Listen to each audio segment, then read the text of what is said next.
Prvá sa volá, že čisté myšlienky. Čisté myšlienky. Čistá hlava.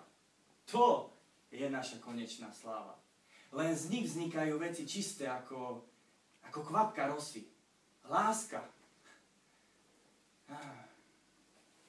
Koľko býva snov v duši človeka. Kam až fantázia siahať vie, to stále mojou inšpiráciou je. Čo nás čaká? Už príď vyslobodenie.